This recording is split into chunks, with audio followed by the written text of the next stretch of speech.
Саламатсыңарбы балдар? Силер менен телесабактан кайрадан көрүшүп жатканыма абдан кубанычтамын. Өзүм жөнүндө тааныштыра кетейин. Менин аты жөнүм Артыкбек кызы Элмира. Балдар, өткөн сабакта дарыгердин кабыл алуусуна барганда суук тийгендеги абалыбызды айтып берүүнү, маданияттуу сүйлөөнү үйрөнгөнбүз. Бүгүнкү сабакта активдүү лексиканы өздөштүрөбүз.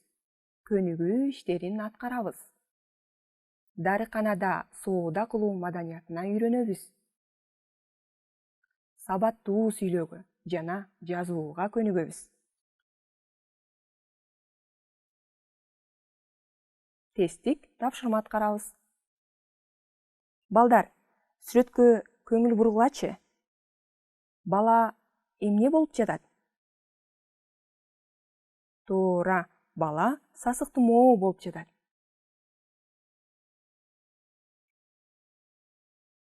Силер жакшы билесиңер, сасык тумоо болгондо же суук тийгенде адамдын акыбалы кандай болот? Эстейличи. Мен баш тамгаларын айтайын, силер кандай сөздөр экенин ойлонуп тапкылачы. Биринчи сөз ч. Ч. Чүчкүрөт. Кийинки т. Т. О. Тамагы ооруйт. Кийинки т. К. Тамагы кызарат. Абдан жакшы балдар. Ж. Ж. Жөтөлөт. Туура. И. Эти. Ысыйт. Ч. Чыйрыгат. Б. Мурду бүтөт. Абдан жакшы балдар. Дагы бир жолу ооз эки кайталайлы. Чүчкүрөт. Тамагы ооруйт. Тамагы кызарат. Жөтөлөт. Эти ысыйт. Чыйрыгат. Мурду бүтөт. Эң сонун. Жакшы, билип алдыңар. Бул сүрөткө көңүл бургулачы. Бул кимдин сүрөтү? Албетте, дарыгердин сүрөтү. Айткылачы, дарыгер эмне кылып жатат? Дарыгер тыңшап жатат. Туура. Эми балдар, биз сөздөрдүн аягына айын мүчөсүн кошуп айтканды билебиз. Айын мүчөсү төмөндөгүдөй болуп өзгөрөт.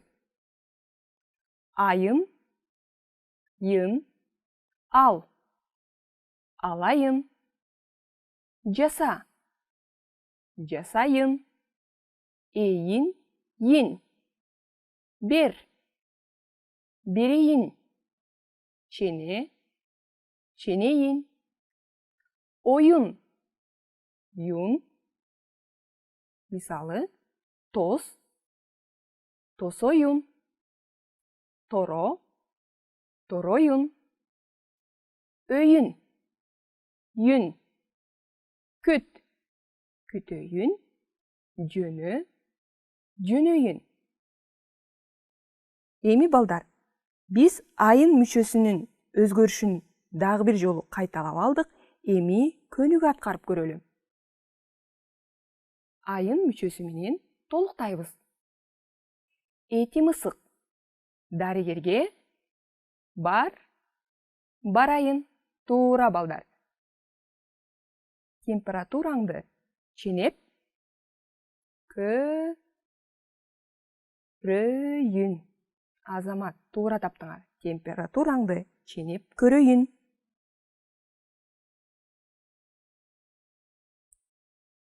Тамагымды туз менен чайкайын. Азаматсыңар. Дарыканага тез. Жөнөйүн.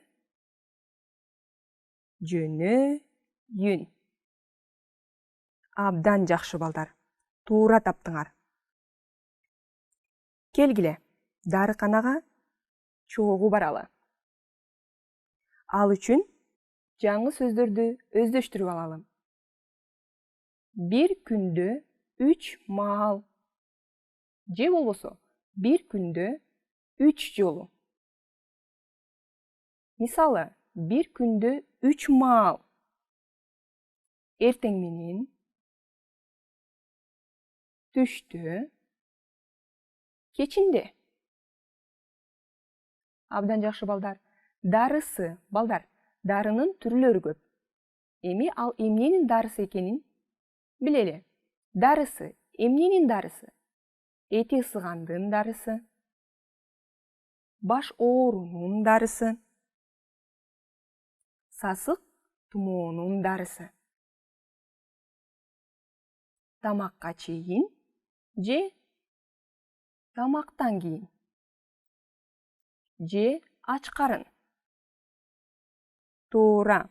Жаңы сөздөрдү, активдүү лексикаларды өздөштүрүп алдык.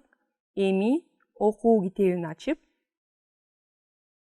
диалогту угуп, чогуу окуйбуз. Саламатсызбы? Сиздерде бул дарылар барбы? Бар. Берейинби?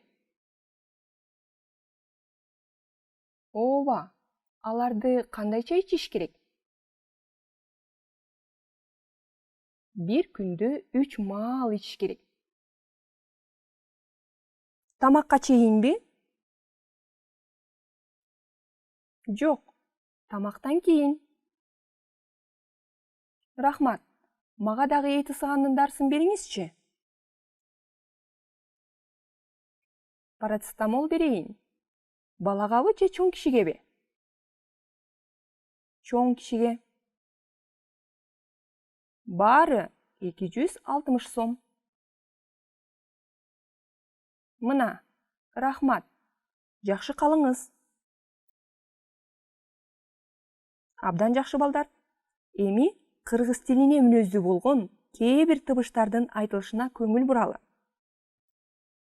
Чоң, чоң, чоң кишигеби?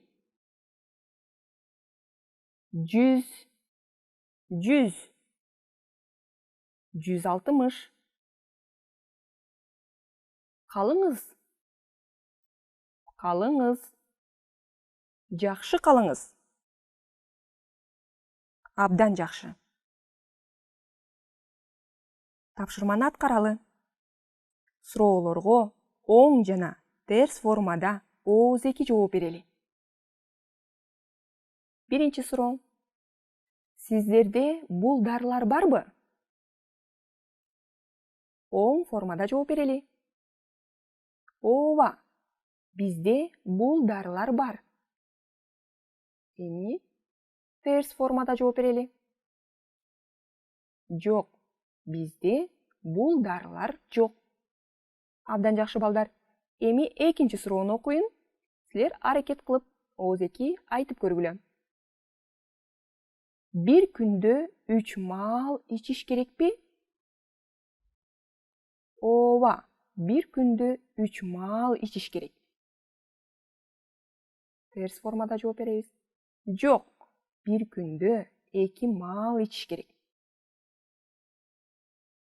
Туура. Үчүнчү.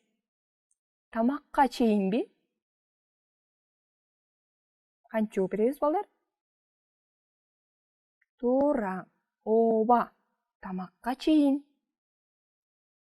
Жок, тамактан кийин. Абдан жакшы. Кийинки сүйлөм. Эти ысыганда парацетамол ичеби?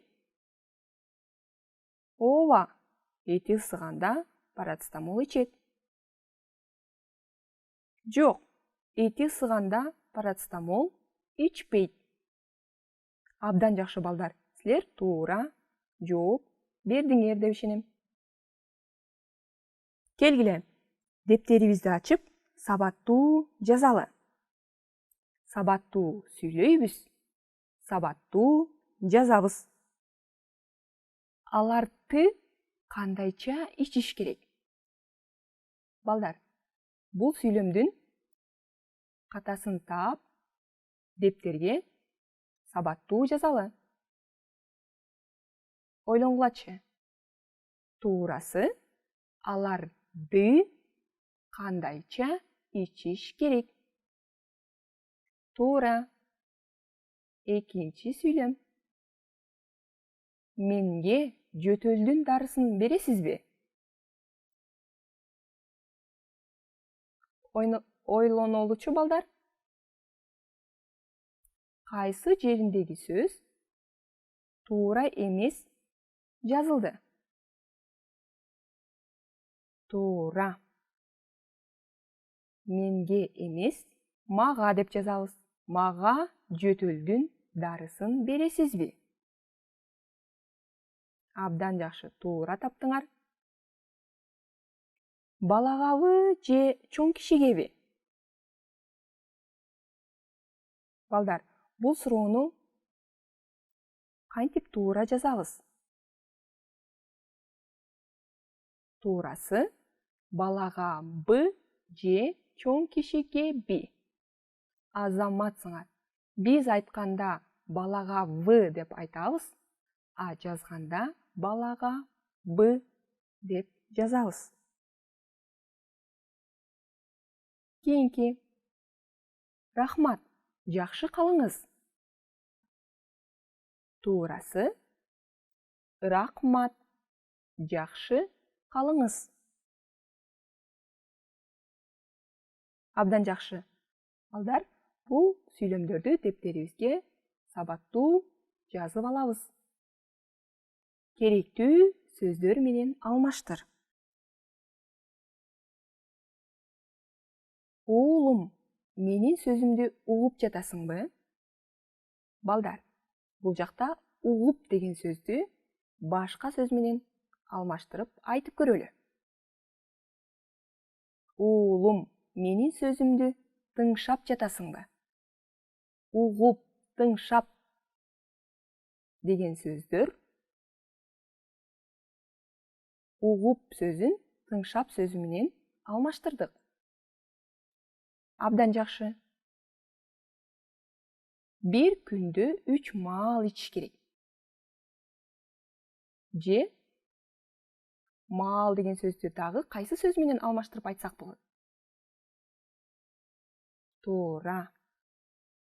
Бир күндө 3 жолу ичиш керек. 3 маал 3 жолу ичиш керек деп айтсак да болот.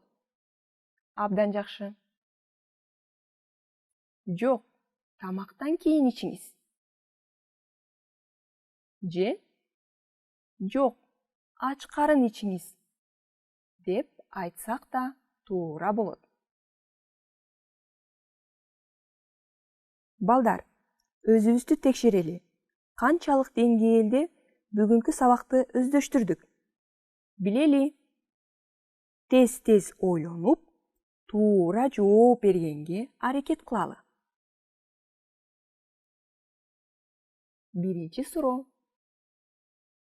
Чоң энем тура албай жатат. Жок. Жөтөлү жок.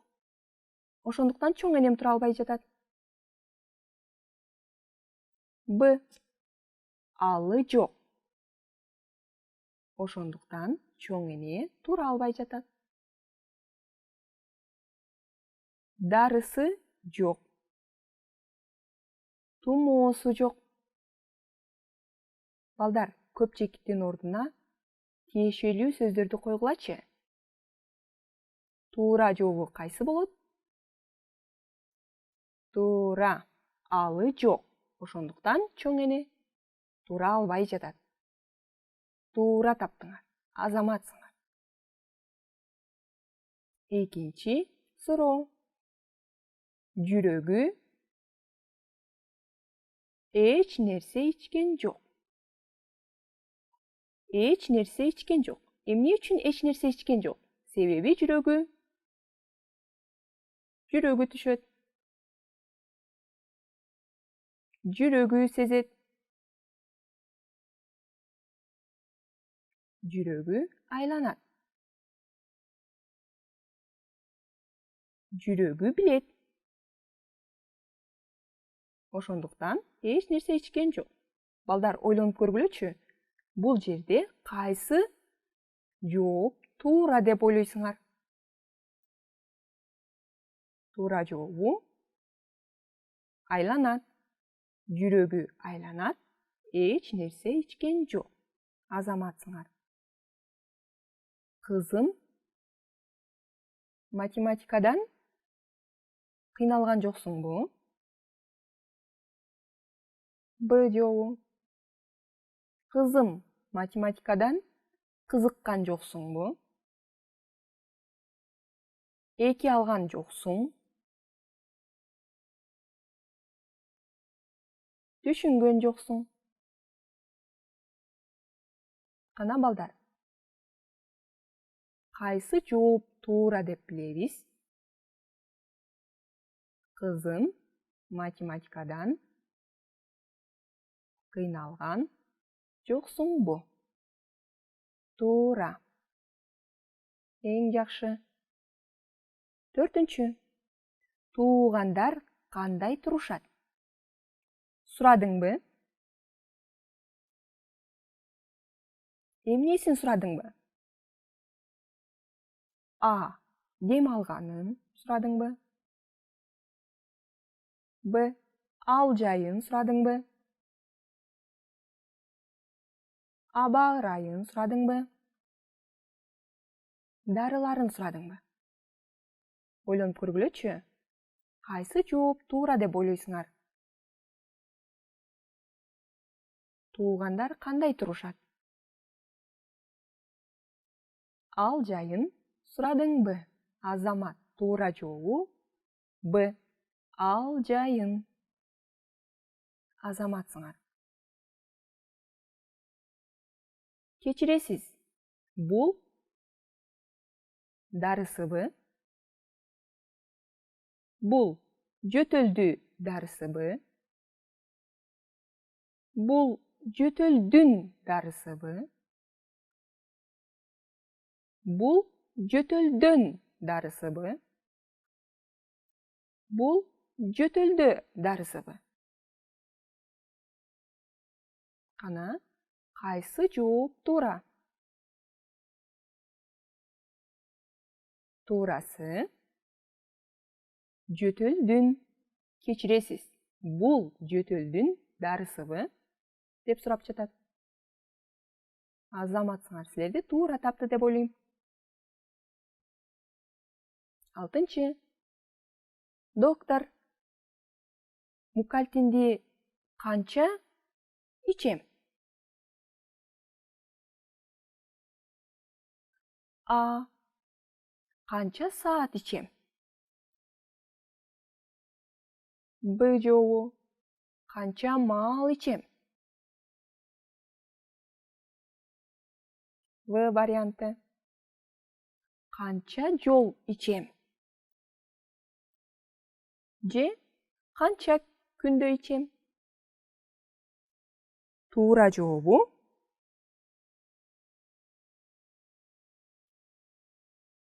канча маал ичем. Доктор, мукалтинди канча маал ичем? Деп сурап жатат. Абдан жакшы. Эң сонун балдар, тапшырмаларды аткаруу менен силер дарыканага барганда маданияттуу соода кылууну билип алыңар.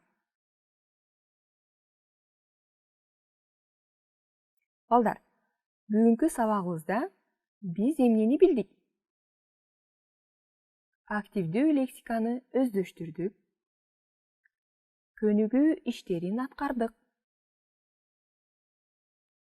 дарыканада соода кылуу маданиятын билдик. Сабаттуу, сүйлөөгө жана жазууга машыктык. Тесттик иш аткардык. Үй тапшырмасы үйдөн активдүү сөздөрдү сөздүк дептерибизге жазабыз жана дарыканада темасында диалог түзөбүз. Ушуну менен сабагыбыз аягына келди. Көрүшкөнчө сак саламатта болгула.